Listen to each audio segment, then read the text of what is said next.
Those dogs are so cute and each one would make a great canine companion. Children's book author Denise Fleck stopped by a first grade class here in Torrance to talk about understanding senior dogs and misjudged breeds. So the name of this book is Don't Judge a Book by Its Cover. And it's actually based on a dog I had once upon a time named Mr. Rico. He was a black Labrador Retriever.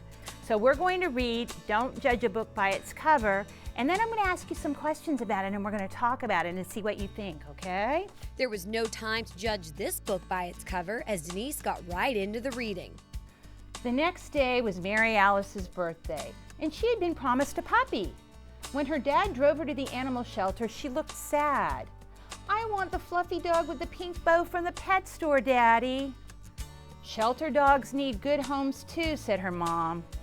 Mary Alice sighed. Inside the shelter, hundreds of furry faces tried desperately to be noticed.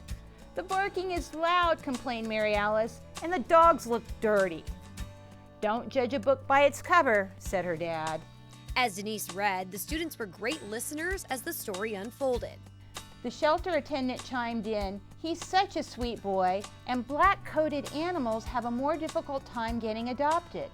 People don't always look beyond their fur coats and think the dark color makes them look scary or less happy, which of course is not true." And as story time ended, question time began. If there was somebody new at school and they had on a really cool t-shirt, would you possibly go up to them and say hi to them? As opposed if they had an old dirty one with holes and rags on it? No? So who would you say hi to? The one with the cool t-shirt or the one with the torn t-shirt? Cool. How about you? Well, cool t-shirt, and also I'll make nice comments. Absolutely. I'll go to the one where it's ripped to be nice to her. How wonderful of you. And last but not least, I'll say hi to both so I can be kind. And the students got a chance to talk about their own dogs. How many of you guys have dogs at home? Yeah? cool. What are your dogs' names? Raise your hand. What's your dog's name?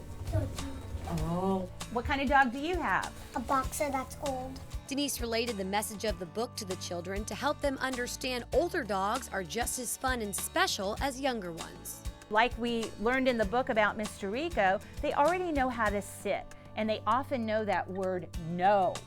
And as the discussion went on, it was clear the students had taken away the message of the book. Don't judge anything by how the outside looks, by how it is on the inside. Not only does Don't Judge a Book by Its Cover explain the importance of not judging something based on appearance, but it also talks about adopting animals from shelters. Remember that older pets need to be loved just as much as the puppies and kittens. That dogs that have black fur are just as much fun as the one with spots or white fur. And that even certain breeds of dogs, I know we didn't talk about that too much today, but any dog can be a good dog. It's all about if we train him and love him. If you like Don't Judge a Book by its cover, you'll definitely want to know about the sequel, Start Off on the Right Paw, as well as Denise's other book. Take a look. But you did like Don't Judge a Book by its cover? Wonderful. Well, now that you've read it, I just want you to know there's another book that comes after it. It's a sequel, and it's called Start Off on the Right Paw. Well, what this book is about is it's based on my current dog, Bonsai. She's a Japanese Akita. And this book is again telling you not to judge a breed or a dog or any animal based by its looks, but it also talks about how to properly introduce one dog to another. So my heart really is with seniors. I've been writing books that have a lot to do about senior pets.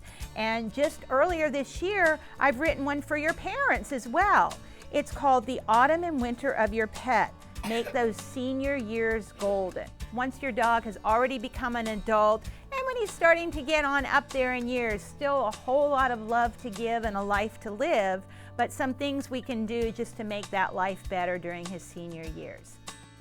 If you want more information on Denise and her book series, please visit sunnydoginc.com. We're going to take a short break, but don't go anywhere. There's much more doggone fun when we come back.